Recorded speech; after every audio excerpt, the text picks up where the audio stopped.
The Lord cannot work with you if you're not willing to continue to serve when it looks bleak. I need you to know that in order for the enemy to stop God's plan on your life, he is happy to give you your plan for your life. And I'm going to ask you to lay down on this altar the plan that you thought was for you so that God can give you something bigger. This land will flourish to the level of your consecration. I'm going to pray that the fear of man is going to die off of you. It's going to take a bold church to stand. You're being called higher in this church today. You can be publicly loved or privately respected by the ones closest to you. Very rarely can you be both.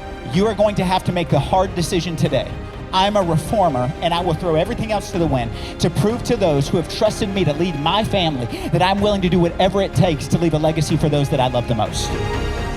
I'm living the same way, with the same fight, with the same passion, no matter if the world is for me or if the world be against me, because I have a God who's called me to go into the deeps of the darkness and to expose the inner workings of what evil is trying to accomplish. This is a house of reformation. I had the sense today that what the Lord may be calling us into would cost more than I wanted to give. When I got up here that night and said, God's asking me again to count the cost, I'm not sure I want to pay it, and blubbered like an idiot here on stage, what I had in my mind was the vision God gave me that night, which is what I'm going to share with you right now.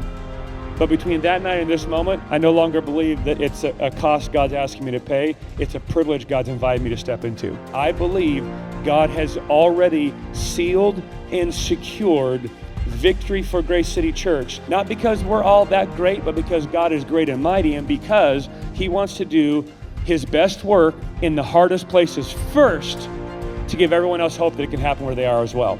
We are stepping into the call of God as happy warriors running downhill with the momentum of the Spirit of God to crash the gates of hell, and I believe God's going to give us victory. What hit me as we began driving to Olympia, praying over it, there are some good men there, but not nearly enough.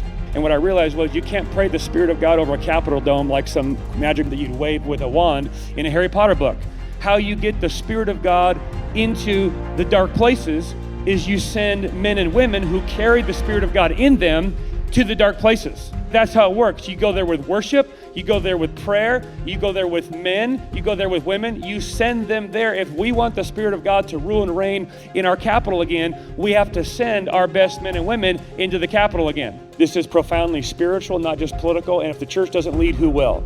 We have ceded the public market to the enemy by saying, we just preach the gospel, we don't do politics. It's been a demonic delusion that's been put over the church to say, you shouldn't talk about politics, and by and large, many have said, okay, and they cloak it with theological words, when at the base of it, it's just pure cowardice. It's being driven by a fear of man. And here's the deal, there's no church, no man, no leader filled with the fear of man that's done anything great for God. We're making a conscious decision to fear God over men, to let him steer our life and see what might happen.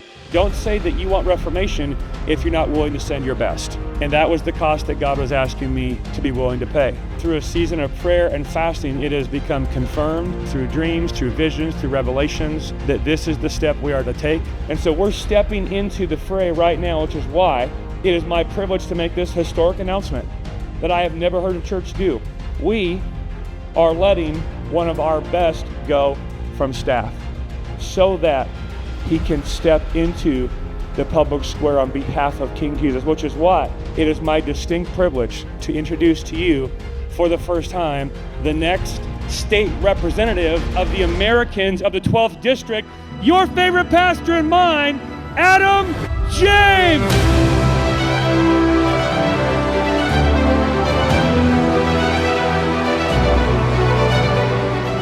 How many think we need to change the heart of Washington from the heart of Washington? We will not give in to the defeatist spirit and attitude because, friends, listen, Washington is not a lost cause. We have to look in the mirror and realize we have held the gate open while evil has advanced, and we're closing that gate. The way that we close the gate is by sending leaders, righteous leaders, to the gates of the nobles to reclaim those high places. Reformation is needed. We believe reformation is coming.